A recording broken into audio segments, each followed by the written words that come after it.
Tanks have dominated land warfare since before World War II. Today, the Soviet Union and its Warsaw Pact allies have a vastly superior number of tanks available for combat than have the NATO forces. The United States Army is considering several means to counter this threat. One of the most promising is the attack helicopter, a concept which had its origin in the early 1950s, when forward thinkers in the Army experimented by mounting machine guns on observation helicopters to deliver fire against point targets.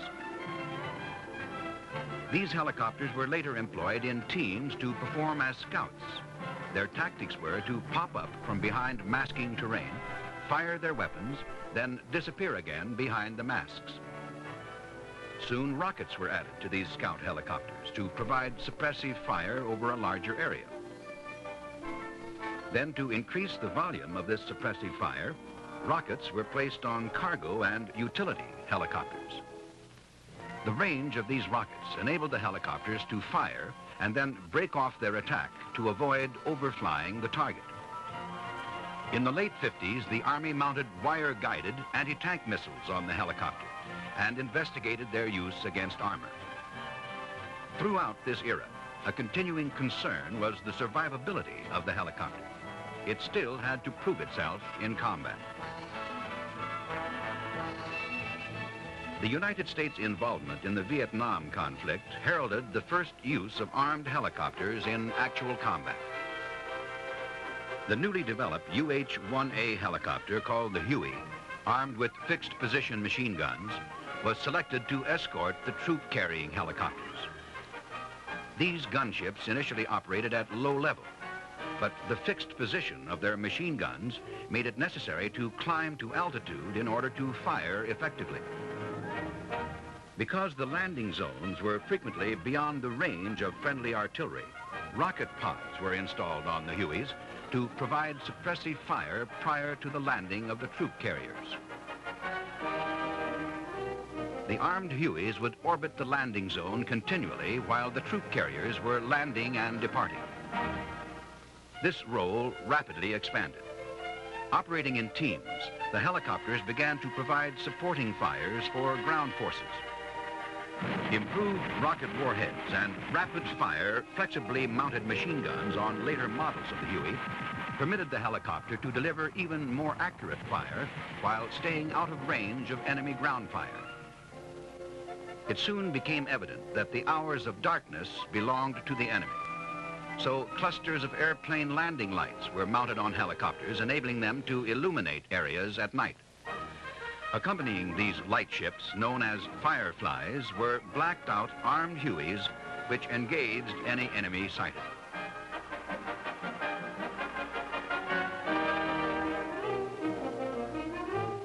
The success of these modified helicopters gave rise to the Army's requirement for a full-time attack helicopter. The state-of-the-art, however, could not yet provide what the Army wanted.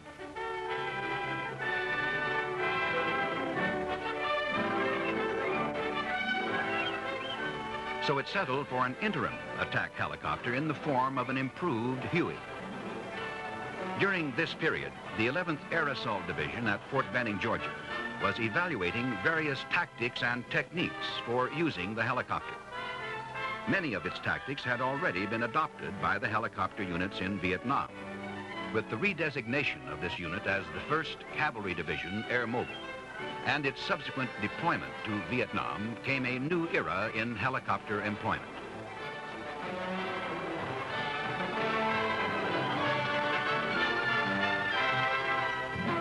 For the first time, large units were organized around the mobility and firepower of the helicopter. This division combined scout helicopters and gunships into teams. The small observation helicopter operated on the treetops, searching for the enemy, while the armed helicopter remained at altitude, ready to engage any targets detected by the scouts. It introduced the use of the armed helicopter as an extension of conventional artillery. One of these heavily armed helicopters could deliver firepower equivalent to a one-round volley by a 105 artillery battalion. This helicopter was a mobile observation post, fire direction center, and gun position all in one, ready to respond to all requests. In 1967, a slimmed-down version of the Huey called the AH-1G Cobra was introduced in Vietnam. This was the first helicopter designed specifically as an aerial weapons platform. The introduction of the OH-6 light observation helicopter at about this same time provided the Army with a new, small, agile aircraft to perform the low-flying scout role. This machine, when coupled with the Cobra, made a team that was a formidable adversary for the Viet Cong. The tactics of employment of the attack helicopter in Vietnam evolved primarily as a result of the weapons systems available and the nature of the enemy threat.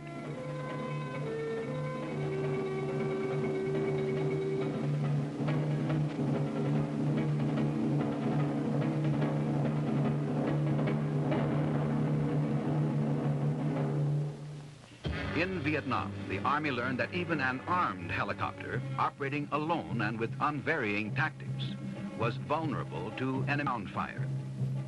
So they operated in teams for mutual support and varied their mode of operation. The Army learned that to effectively combat the enemy, its helicopters must have a near all-weather, day and night capability. It learned the most effective employment of the helicopter in low-intensity combat was at an altitude of 1,200 feet, where it was least vulnerable to ground fire and its weapons were most effective. The less expensive, more agile light observation helicopter could effectively locate targets for the hard-hitting gunships.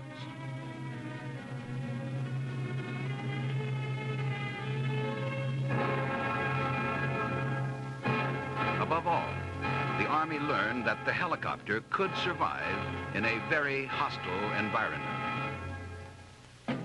The success of the helicopter in Vietnam convinced the Army that it should consider seriously the question of whether or not the helicopter could be effectively employed in an anti-tank role.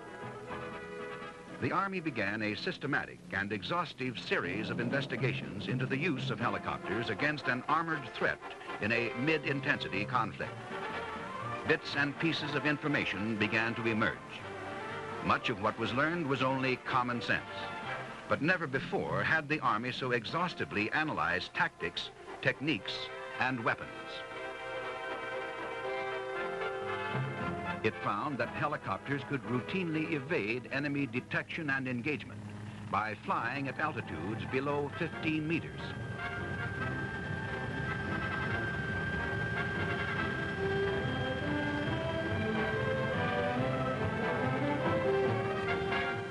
It could determine the probability of achieving first-round hits with various missiles.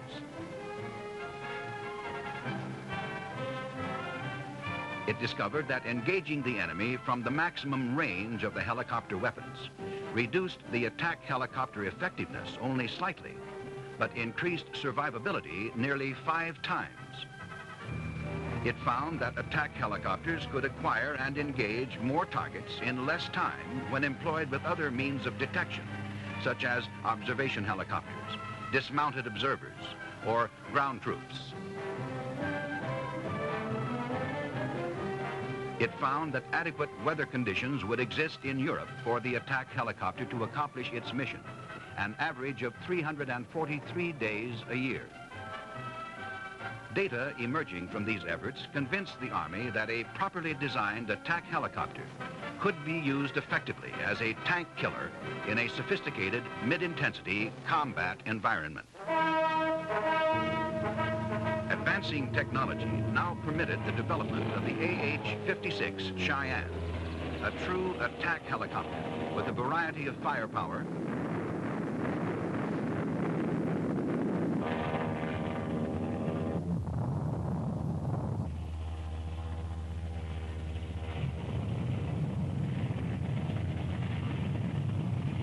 the speed to get where needed, when needed, and the agility to take full advantage of the terrain. Along with the development of a prototype attack helicopter, the Army set about to perfect the tactics that it would employ. It reviewed all of the previous studies, war games, and field experiments pertaining to the attack helicopter and came up with a more advanced set of tactics. First, using scout helicopters to enhance the survivability of the attack helicopter by providing target location, direction of attack, firing positions, and holding areas, thus reducing exposure of the attack helicopters.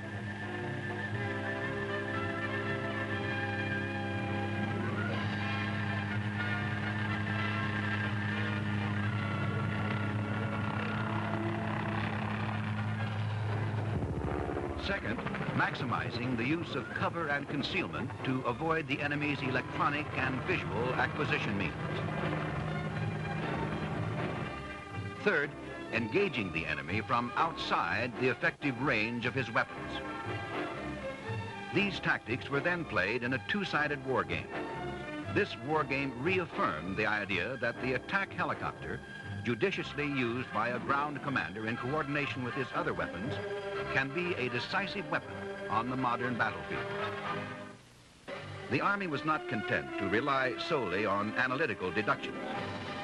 At its instrumented range in California, a field experiment is being conducted under simulated combat conditions to further evaluate tactics, vulnerability, and survivability.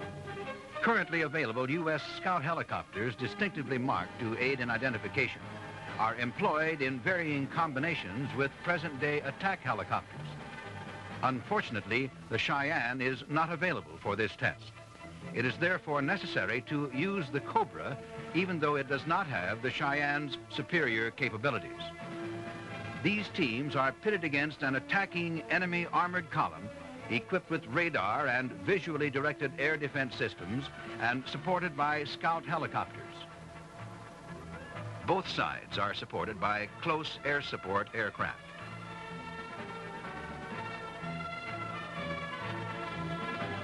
Actions of participants are recorded using event entry devices and time-synchronized tape recordings of radio transmissions.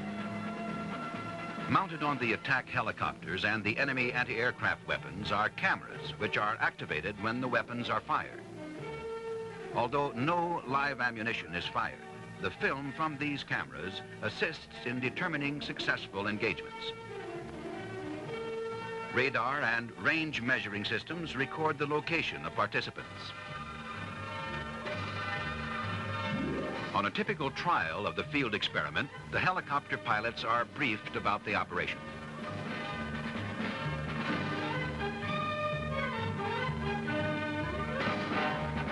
At the same time, the enemy ground forces are being briefed on their area of operations. On this particular day, the combination of aircraft used is 1 Scout and 2 attack helicopters.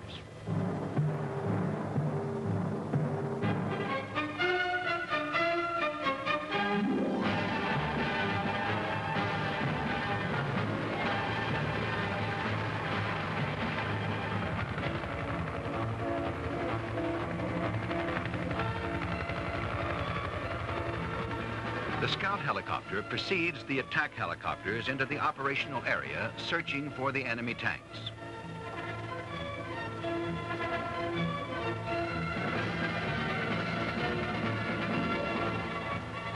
The scout pilot notes likely holding areas for the attack helicopters, which would mask them from the enemy's view.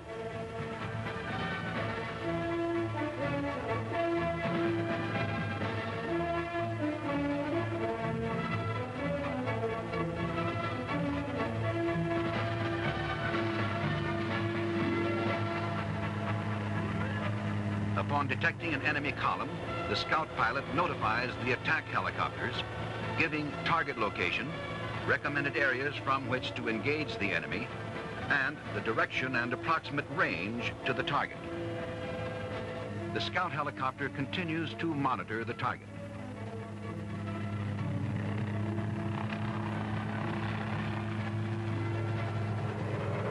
As the attack helicopters move forward. As the attack helicopters approach their attack positions, the scout helicopter moves to where it can observe for enemy aircraft, air defense weapons, and additional targets.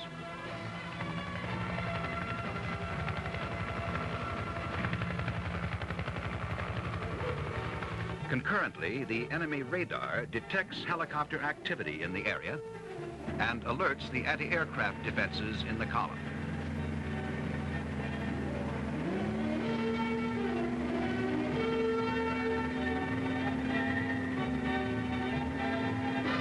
Meanwhile, the attack helicopters, using the range and direction provided by the scout, prepare to engage the enemy from behind masking terrain, rising only enough to see the target.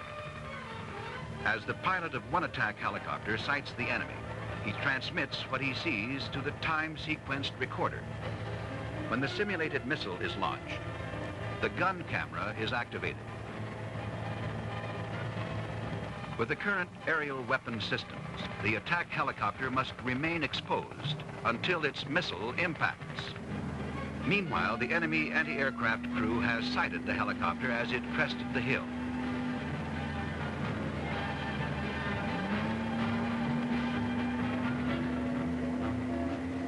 The gun camera photographs the helicopter and records the time of engagement. Subsequent analysis of the recorded data will reveal the outcome of this engagement.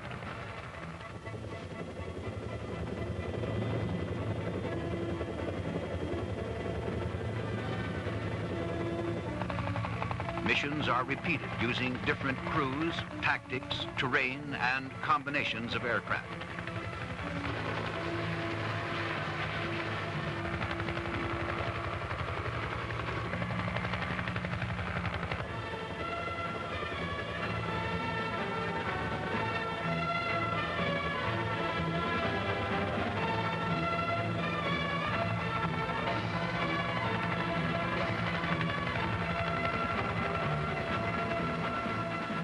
As the experiment progresses, additional data will be generated, permitting further evaluation of the tactics used. The final results of this experiment will be incorporated in later and larger field tests in the United States and Europe, evaluating the newest equipment and the latest ideas in Army units.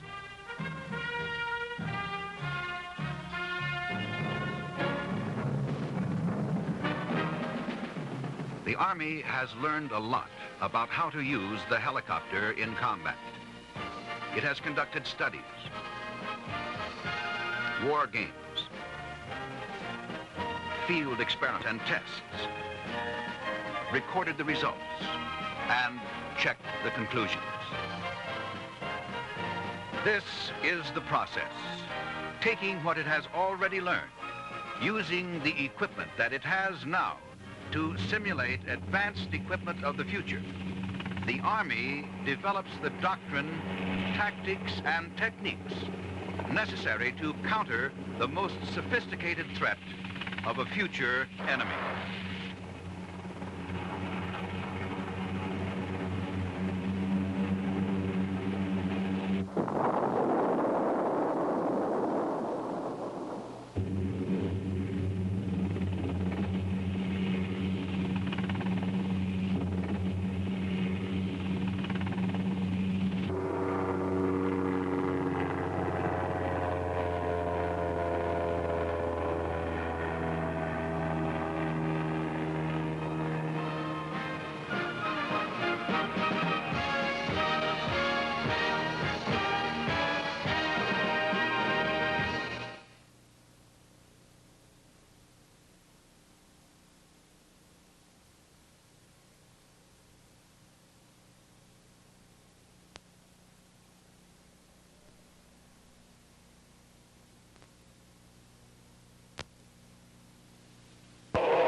The Soviet Army, together with its Warsaw Pact allies, represents the largest mechanized ground force in the world today. They are capable of mounting large-scale offensive operations on fronts extending from Denmark in the north to Italy in the south. NATO capability to defend against this force has raised questions concerning both tactics and weapon systems available to our ground forces in this area. This film will portray and evaluate concepts which would help achieve the primary mission of NATO forces, a successful defense in Europe.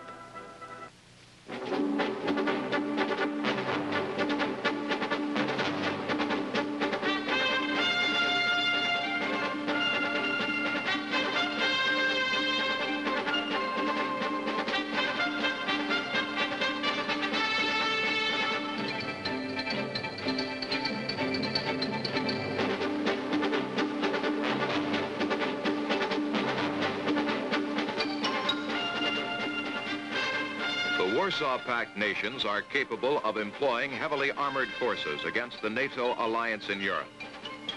Soviet doctrine stresses that the offense will be conducted from the march by fast-moving tank and mechanized forces. These rapid, hard-hitting, round-the-clock attacks are coordinated with conventional rocket, air, and artillery fires.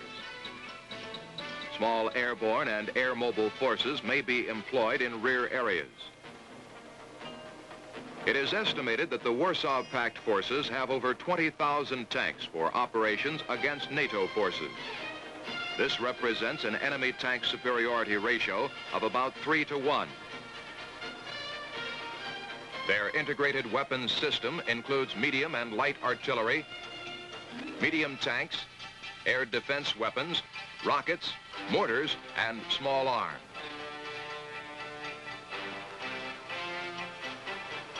It is assumed that an attack by the Warsaw Pact forces in Europe can occur through any of the historically established corridors of approach into Western Europe.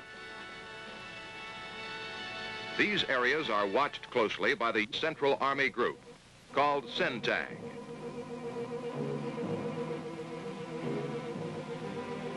Allied forces defending against this threat are 2 corps of the 7th U.S. Army and 2 West German corps. The mission of CENTAG is to engage and destroy the enemy as far to the east as possible while conducting a delaying action. The width of these sectors requires defending U.S. ground forces to cover as much as 4 times the normal frontage. Thus, mobile firepower to respond quickly and in force is considered vital to any realistic defense of these sectors. To strengthen the defensive capability of the U.S. forces against the threat, a concept has been developed for the employment of attack helicopters, possessing the capabilities of the AH-56A Cheyenne. These attack helicopters provide the ground combat commander with an added dimension in mobility, a highly responsive, fast reaction, mobile striking force capable of rapid contour flight across the terrain, unimpeded by natural and man-made obstacles. This mobility will make it possible to conduct an effective surprise attack against enemy armor at a time and place of the commander's choosing.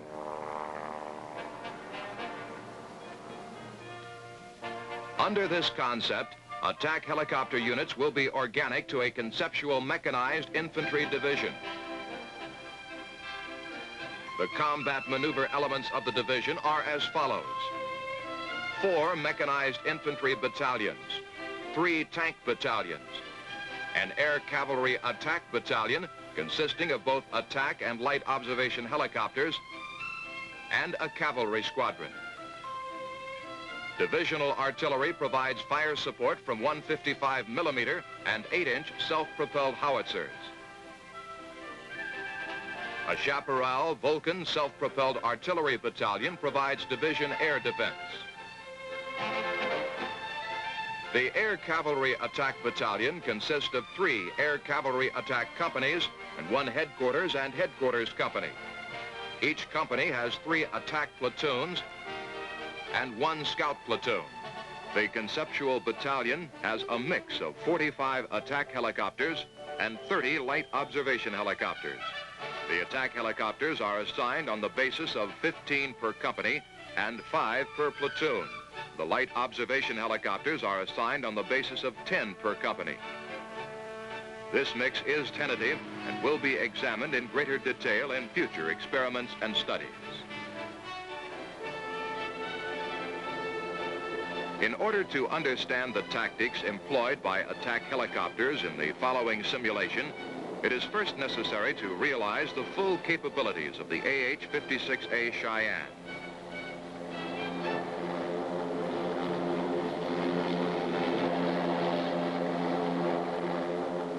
The AH-56A is capable of acquiring and attacking enemy targets under conditions of darkness and limited visibility. It is equipped with an inertial guidance and navigational system, plus surveillance, target acquisition, and night observation equipment. It is responsive to data acquired by ground-based sensors and other intelligence and acquisition sources. This attack helicopter can execute 120-degree turns left or right from the line of fire after firing a TOW missile, or hover just above the crest of the hill while the gunner guides the missile to the target. The TOW missile can penetrate any known enemy armor at a maximum range of 3,000 meters with a time of flight of less than 15 seconds. Time of flight for a range of 2,000 meters is less than 8 seconds. The 30-millimeter cannon is capable of defeating lightly armored vehicles, including armored personnel carriers, with an effective range of 3,000 meters. This provides compatibility with the maximum range of the TOW missile. The doctrine, tactics, and techniques for the employment of these attack helicopters are applied in the following simulated combat situations. The situations are covering force, main defensive, and counter-attack actions. All tactical concepts portrayed in this film were confirmed by a computer-assisted war game using AH-56A attack helicopters. However, for the purpose of the film simulation, AH-1G Cobra attack helicopters are being used to represent the AH-56A Cheyenne. The situation is, aggressor forces are initiating a major offensive along the West German border. Their immediate objective is to destroy the integrity of U.S. forces in the Fulda Gap area and prevent reinforcement. This could permit the Warsaw Pact forces to hold key areas while negotiating political issues or continue the offense. Under conditions of reduced visibility, the leading element of the aggressor army is approaching the border. The Allied force deployed in the Fulda Gap is a U.S. Army Mechanized Infantry Division with an Organic Attack Helicopter Battalion. Initially, tactical air will have the primary mission of interdiction and gaining air superiority. Between 2030 and 2400 hours in late summer, the U.S. Mechanized Infantry Division deploys into field positions in response to a general alert order. A covering force is positioned well forward of the main body of the division. It consists of an armored cavalry squadron, self-propelled field artillery battalion, an engineer company, and a Chaparral Vulcan battery under the command of an assistant division commander. Its job is to cover the major avenues of approach, give early warning, and conduct delaying actions. A, B, and C troops of the Armored Cavalry Squadron are deployed across the division front. D Troop, the Air Cavalry Troop, provides aerial reconnaissance by employing air cavalry teams, each composed of 2 OH-6 light observation helicopters and 1 attack helicopter. 1 air cavalry team performs reconnaissance and security missions in each cavalry troop sector, thus extending the capability of the ground unit. The division commander places the Air Cavalry Attack Battalion under the operational control of the covering force commander, who directs that the battalion deploy forward, positioning 1 company in vicinity of each cavalry troop. At 0300 hours, a report is received from Corps surveillance aircraft that the aggressor tank columns are moving toward the West German border. By 0530 hours, the enemy columns are crossing the border along the entire division sector of responsibility. In order to illustrate the employment of the attack helicopter, The battle action will now focus on Sea Troop. The Air Cavalry Attack Company is in its forward assembly position, called a logger area, approximately 17 kilometers to the rear of Sea Troop, but well forward of the main defensive positions. CH-47 Chinook helicopters pre-position supplies at forward areas for use in refueling and rearming the helicopters. At 0600 hours, an air cavalry team continues to reconnoiter the forward area. The attack helicopter provides immediate fire protection to the scouts. The team sights an enemy tank column estimated to be at least battalion size.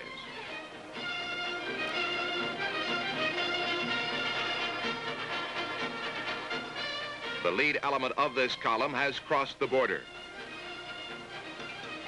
The air cavalry team does not have sufficient firepower to engage a target of this size. So it maintains a surveillance standoff range of about 2,000 meters, avoiding detection by flying nap of the earth. The air cavalry team reports the target with a recommendation to engage the enemy with attack helicopters. As a result, the Air Cavalry Attack Company is alerted for the attack. The commander of the Air Cavalry Attack Company briefs his operations officer. The platoon leaders are rapidly assembled for a mission briefing. Once the battle starts, all platoon leader briefings will be conducted over the radio. The scout platoon immediately proceeds to the target area.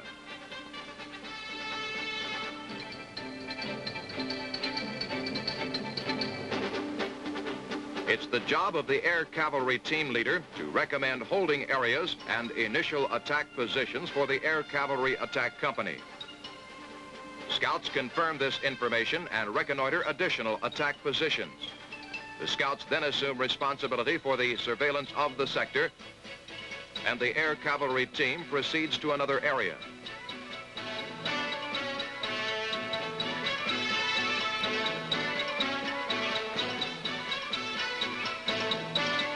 Once the attack team start the attack, the scouts maneuver to positions where they can maintain surveillance of the battlefield.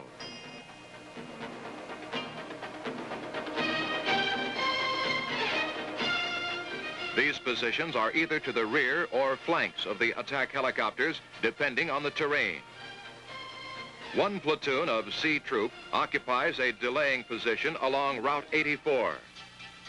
As the enemy column comes into range of ground fires, the ground cavalry platoon leader gives the command to commence firing pre-planned artillery fires and his organic anti-tank weapons.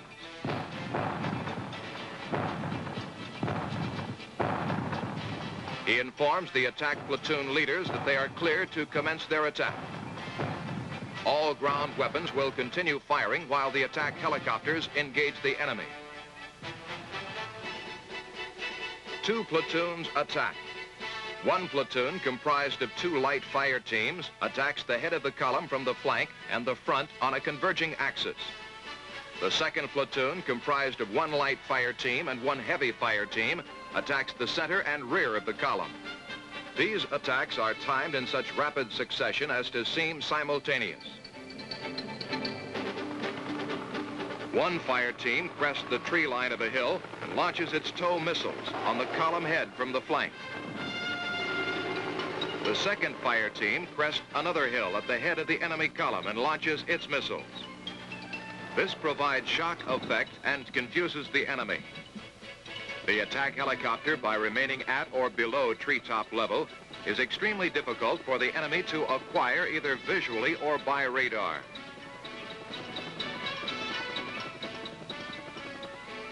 As the battle progresses, suppressive fire can be placed on the target by one aircraft of each team,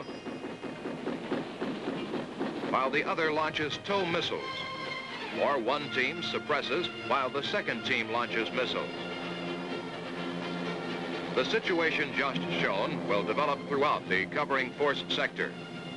The terrain, number of targets, and number of attack helicopters employed at any one time will vary. However, the basic doctrine, tactics and techniques will remain constant.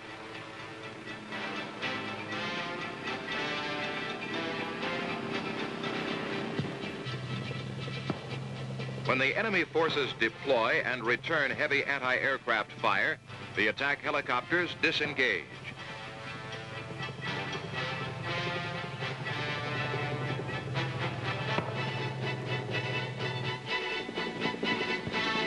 They use this time to refuel and rearm in preparation for re-engaging the enemy as often as he returns to march column formation.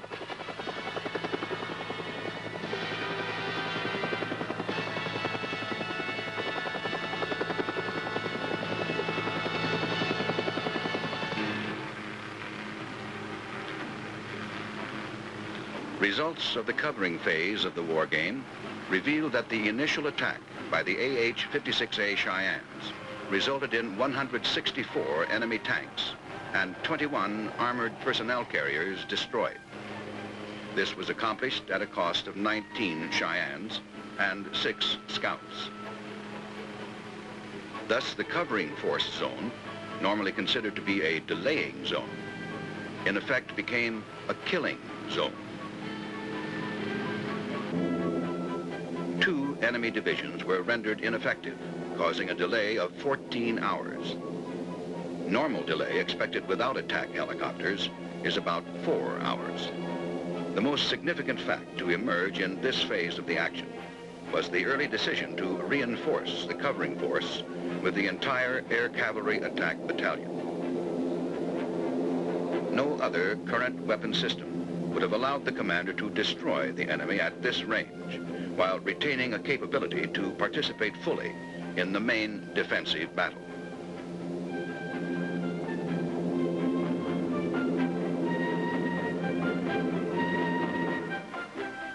At 1800 hours, the covering force, having accomplished maximum delay, passes through the main defensive positions. Its attached units return to the parent unit control, and the armored cavalry squadron screens the division's left flank. Because of the extended frontage, the division commander places 1 air cavalry attack company under the operational control of each forward brigade to assist in covering the large gaps which exist between ground elements. New logger areas are selected in the brigade rear, near enough to friendly elements for mutual security.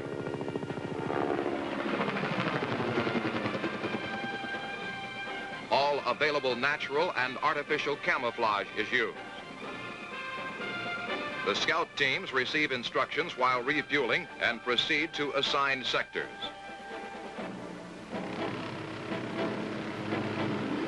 Maneuvering forward of the main defensive positions, they maintain contact with the enemy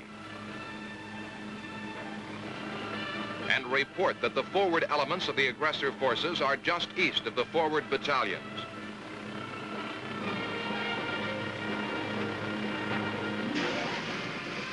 Two attack platoons scramble and are briefed en route by the scouts.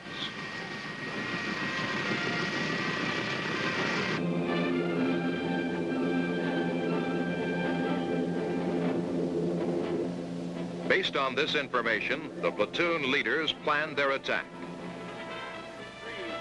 The battalion commander requests suppressive artillery fires on the enemy columns.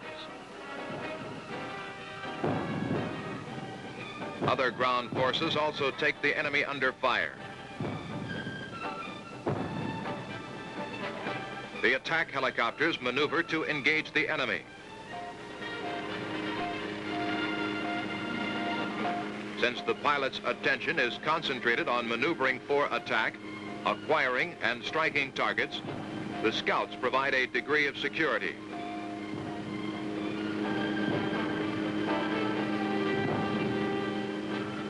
As the battle develops, the scouts observe that the attack helicopters are receiving fire. They inform the pilots, who begin evasive maneuvers and move to a different attack position.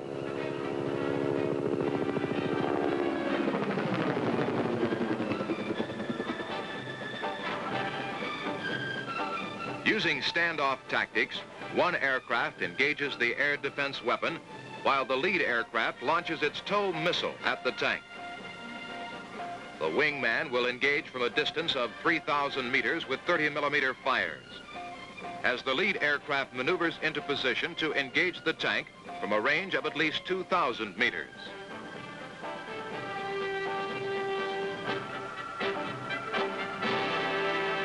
At 17:45 hours, an enemy tank column forces a breach in the brigade forward defensive positions. Although suffering heavy losses, the enemy is making rapid progress into the brigade sector. The company commander recommends that the 3rd Attack Platoon be committed at this time. The brigade commander concurs and directs all available suppressive fires on the enemy. Immediately after receipt of the order, the platoon is airborne. The platoon leader makes his initial attack with the platoon online to ensure maximum surprise. With the commitment of the 3rd Platoon of the Air Cavalry Attack Company, the main defensive phase ends. During this phase, the attack helicopters provided the ground commander with the capability to respond quickly to the numerous small penetrations along the extended frontage. War game evaluation of this phase resulted in the destruction of 72 enemy tanks and 7 armored personnel carriers at a cost of 6 AH-56A Cheyennes. The mobility, firepower, and responsiveness of the attack helicopters was the key to the main defensive action. Operational control of helicopter teams by battalion commanders resulted in highly effective coordination between ground companies and platoons. The brigade commander was able to switch the attack helicopter teams quickly to the most critical points of the action. However, this should not be considered as an on-call weapon system. Rather, it is a system which maneuvers, acquires the target using information from all other sources, and then destroys that target.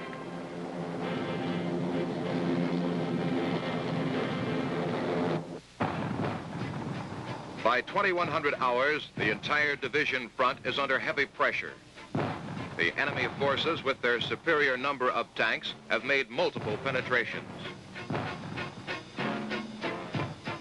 All the attack helicopters supporting the left flank brigade have been committed. The ground forces, reinforced by these attack helicopters, are successful in holding the shoulders of the penetration, but it is estimated that 2 enemy battalions are now located within the penetration.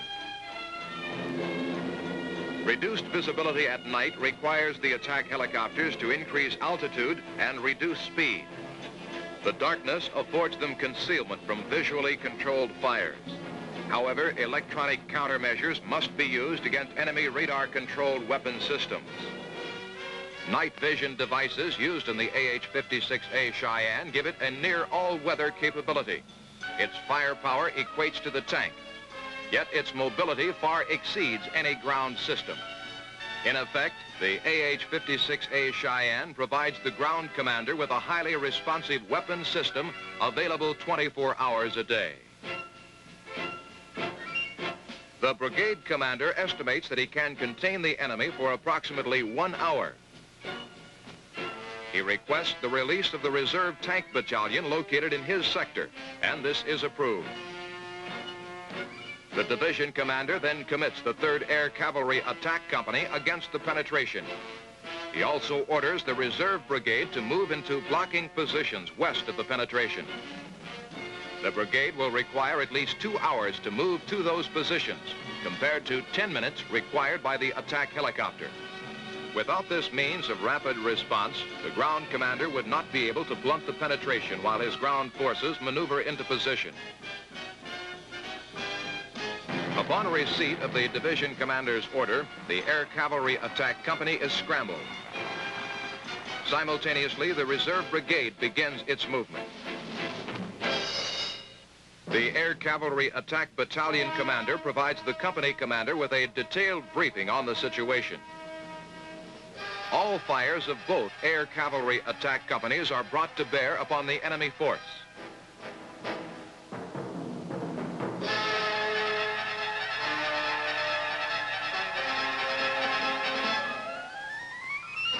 ground unit commander controls all fires as he has done in the previous situations. The attack helicopters alternate their return to the rearming and refueling area. This enables the maximum number of attack helicopters to be available at any given time.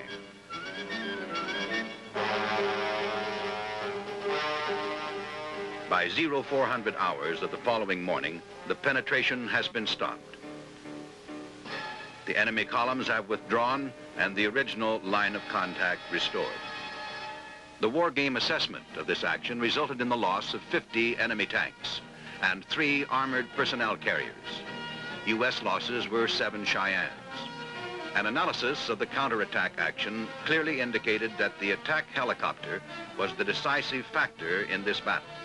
It was, in fact, the division commander's only means of applying combat power against enemy armor in a timely and decisive manner. Had it not been for the mobility differential achieved through the Cheyenne, the enemy penetration could not have been stopped. Total enemy armored vehicle losses for all 3 phases of the battle numbered 47 for ground weapon systems and 319 for the attack helicopter.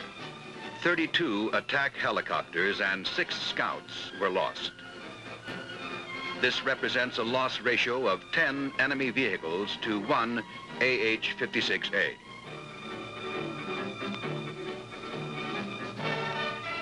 In conclusion, the attack helicopter, when employed in conjunction with the main battle tank and other supporting weapon systems, provides the ground commander with a highly lethal, day and night, anti-armor capability.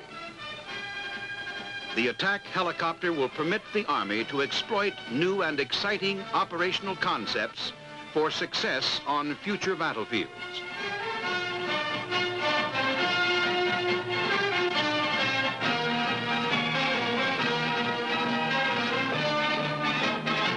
Air assault artillery raid's a high-risk concept. But in this case, the nature of the target justifies the risk. Charlie Battery Commander, make best use of the rehearsal time you have available. Let the S-3 know when you're ready to go. Let's have a good raid. Air assault.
Deployment of artillery beyond the flot to mass fire on enemy targets outside the range of unit positions is an offensive operational tactic that dates back to the 17th century, when Sweden's Gustavus Adolphus's winged guns wreaked havoc during the 30 Years' War.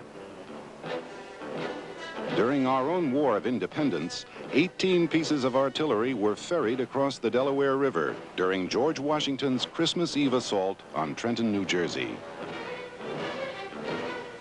Another American military commander who effectively used the artillery raid as an offensive operational tactic was the Confederate Army's John Singleton Mosby. On orders from Jeb Stuart, Mosby's infamous Northern Virginia Rangers swiftly moved a howitzer to Warrenton Junction to attack and plunder a Federal Army transport train.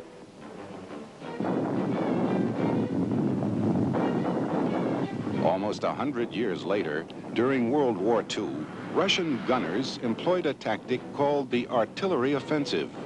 This would involve moving guns into enemy territories to conduct massed fire missions.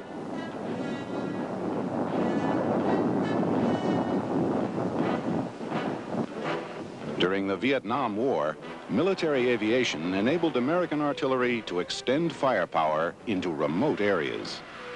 Thus deployed, the guns were able to mass fires on enemy units, base areas, and cache sites theretofore beyond the range of artillery at fixed-fire bases. Operations were conducted as rapidly as possible to achieve surprise and to take full advantage of air mobility. Today, this operational tactic is known as the Air Assault Artillery Raid. It is one of the key offensive tactics being employed by light forces. The tactic can employ Chinook helicopters to lift artillery to the fire mission site. With the M1908 howitzer in an external mode, or the M102 105mm either externally or internally loaded.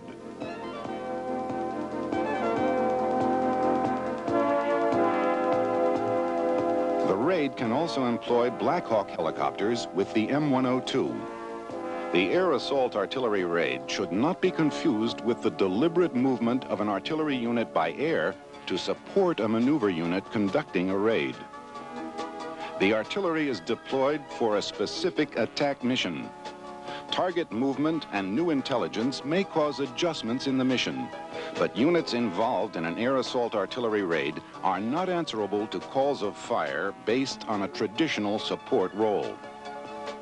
Because of the extreme risk associated with the air assault artillery raid, the executing unit should be given reasonable warning of the mission so that it can conduct the essential planning, coordination, and, if possible, mission rehearsals. It is an operational tactic that should be put to use only after all other offensive alternatives have been considered.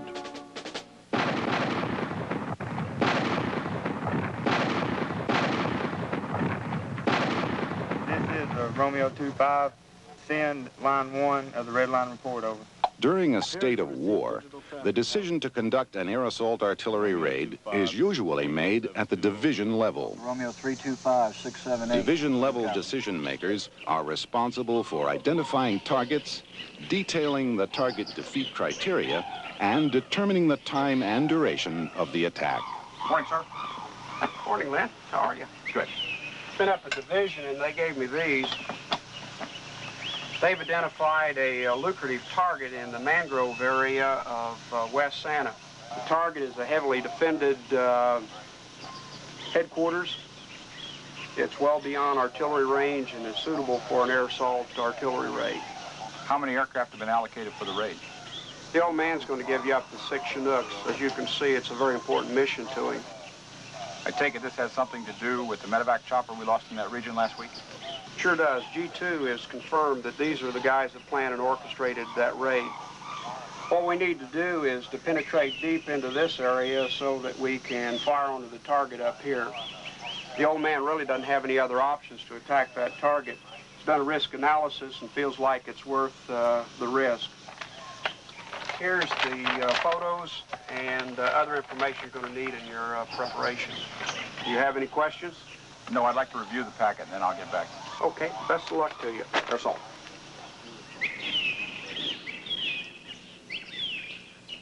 Party commanders coming in this morning. We need to have the colonel here.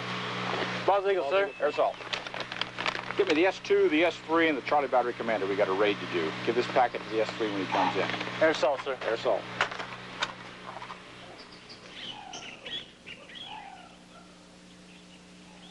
We've been given the mission to do an air assault artillery raid. During the objective is briefing enemy to his command staff, post in the the mangrove battalion region. commander identifies the target, the target The enemy defeat command post criteria, is probably and other responsible mission for shooting details down set that forth by chopper. division headquarters. Command post is heavily fortified and defended by aerial defense artillery weapons. It's beyond The range of battalion conventional commander will artillery. also designate his mission commander. Charlie Battery Commander, you're the mission commander.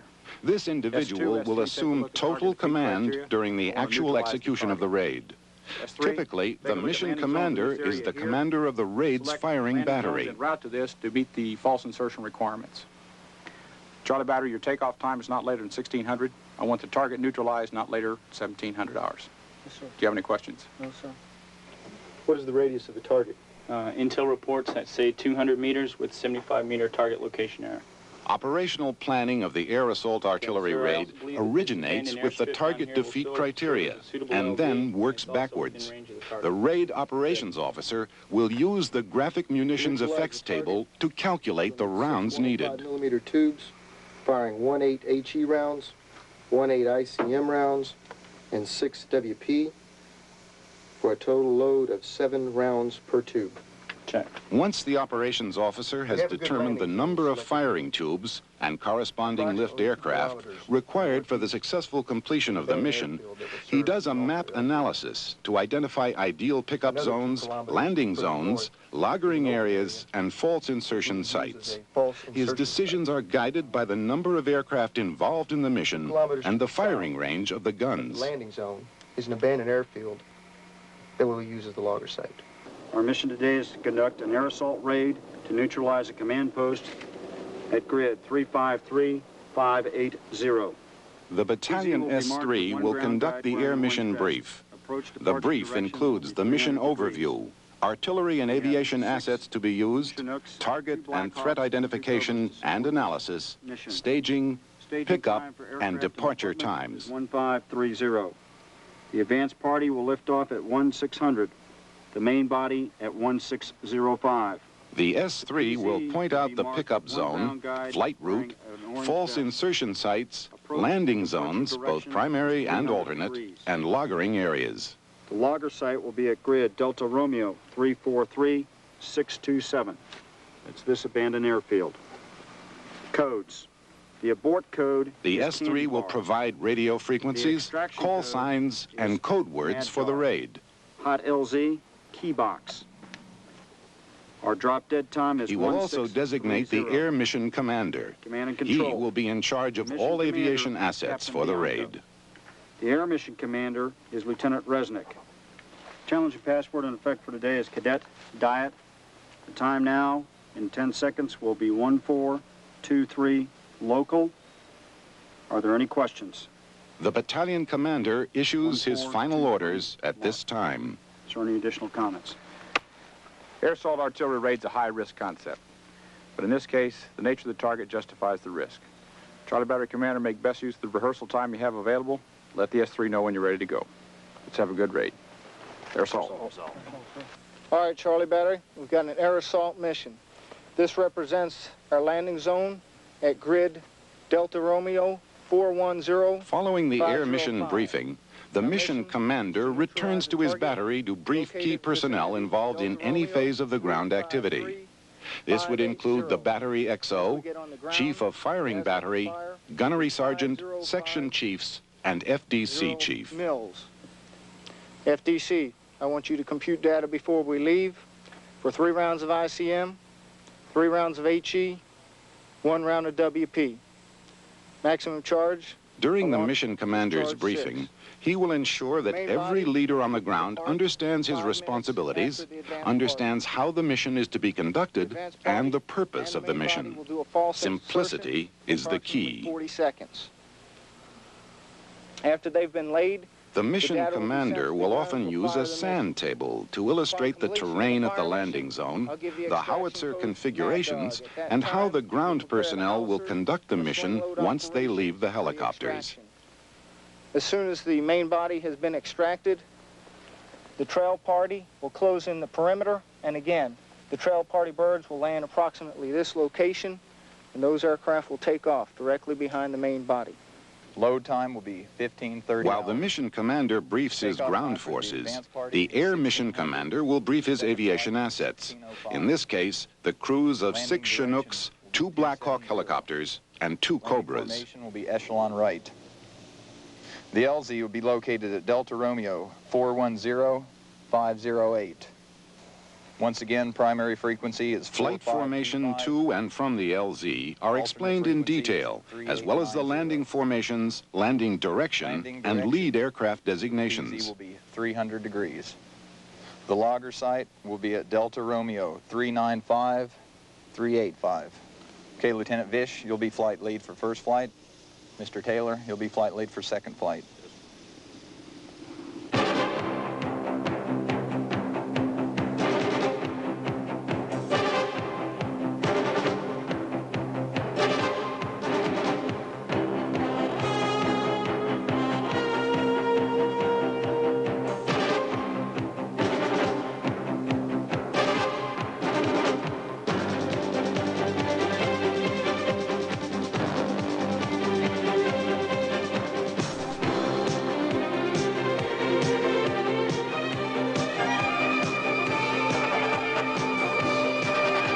Advance Party Blackhawks and Cobra gunships depart for the landing zone. Timing the departures of the various aviation assets is critical.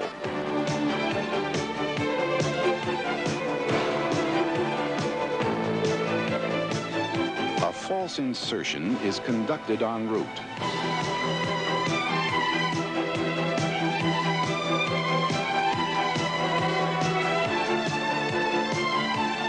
Following this maneuver, the Cobras move out ahead of the Blackhawks. This enables the Cobras to scout the LZ for signs of enemy activity.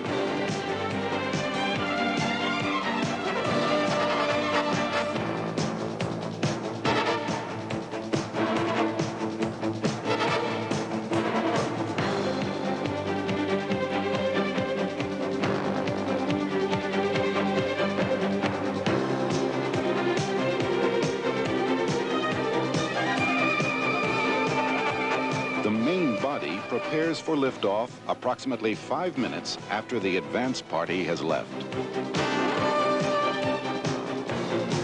Speed and stealth en route to mission insertion will help to achieve the essential element of surprise.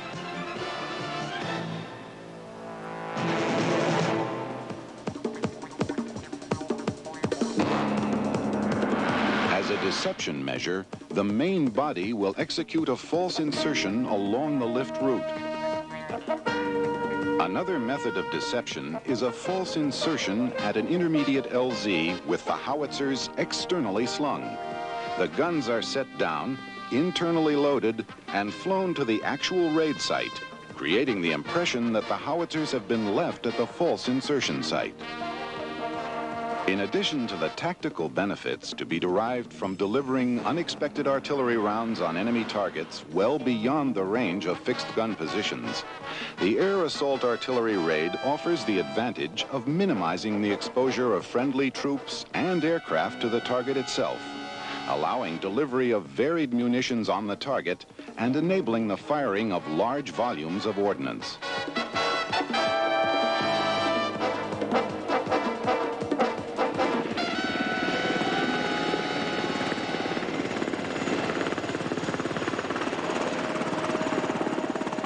Blackhawks bearing the mission commander and his advance party remain at the landing zone only long enough to deliver their passengers. After unloading, they fly to the nearby loggering area and await the mission commander's coded signal for an extraction.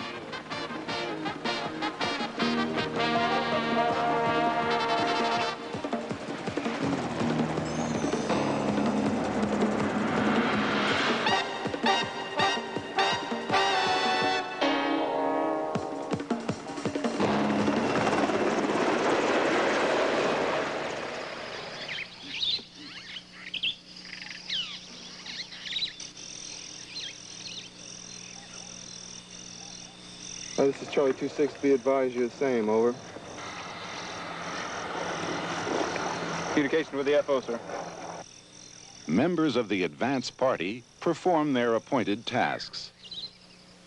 In the event of a hot LZ, a coded warning would have been relayed to the main body and an immediate extraction would have taken place. The mission commander must then decide whether to use the alternate LZ or abort the mission.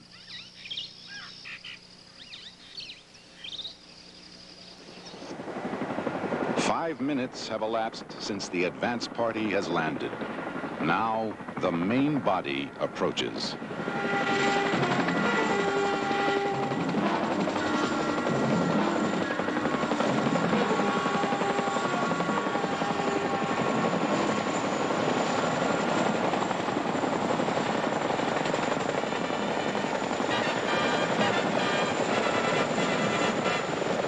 Once the main body has arrived, the position should be considered compromised. Speed in the execution of the mission and the follow-on extraction is essential for survival of the force.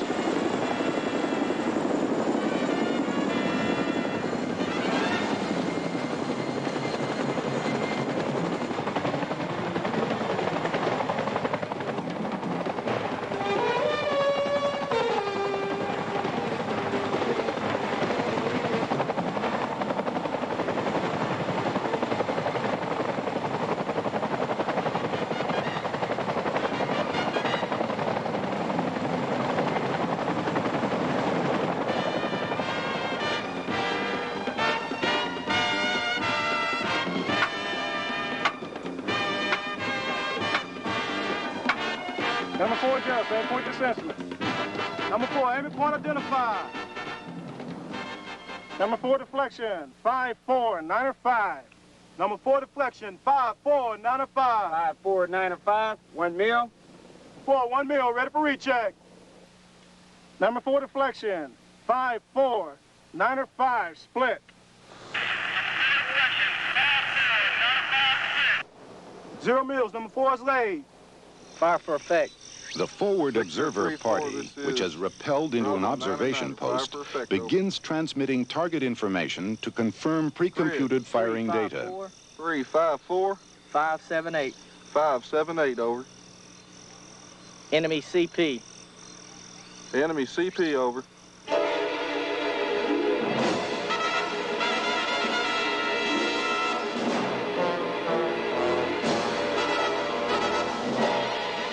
Roger, 587. We ready now, Jake? Ready. The raised hand is a signal that the howitzer is prepared to conduct a fire mission.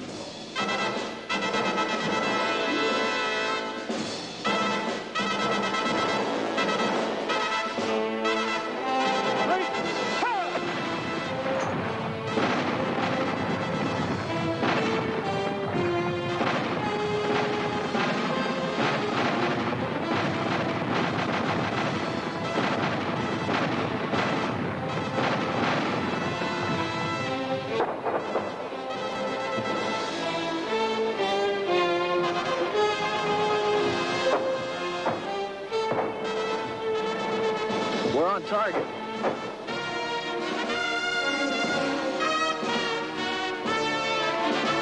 Golf 19er. This is Victor 50. We have a Mad Dog, over. This is Golf 19er. Mad Dog, out. Aircraft inbound!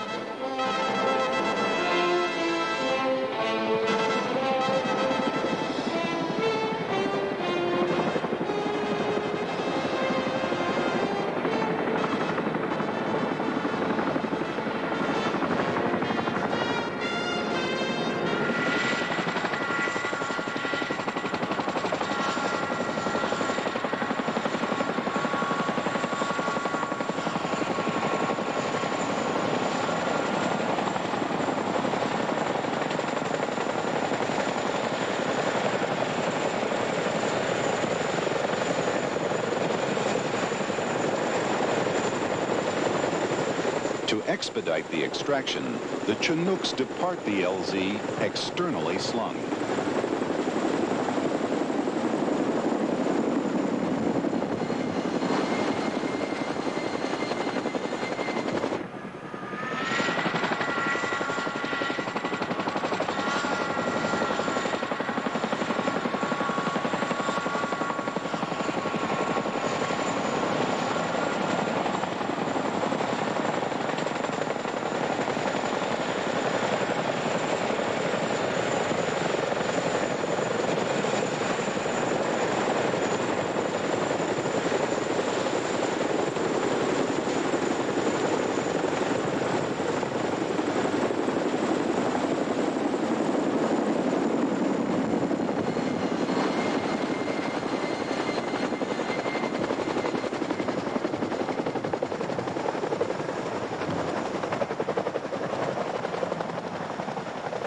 The mission commander makes a final check of the LZ to make certain that it is clean.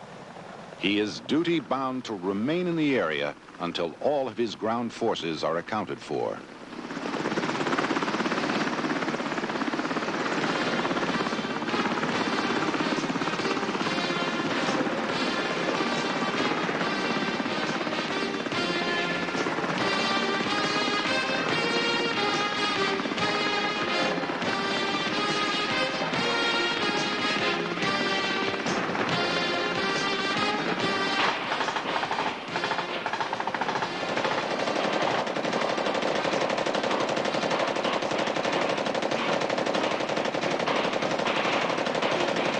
Delta 3-6, this is Victor 5-0. I need fire support to my southwest, over. Delta 3-6, affirmative. I'm engaging at this time, over.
The Department of Defense has made a service-wide effort to improve its ability to engage effectively in any potential low to mid-intensity conflict.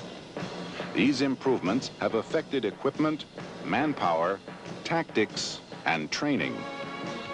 The offensive operational tactic known as the Air Assault Artillery Raid has received renewed attention from American military tacticians because of its viability in such conflicts. Though risky, a well-planned, coordinated, and properly executed air assault artillery raid has a practical application in the low to mid-intensity battlefield.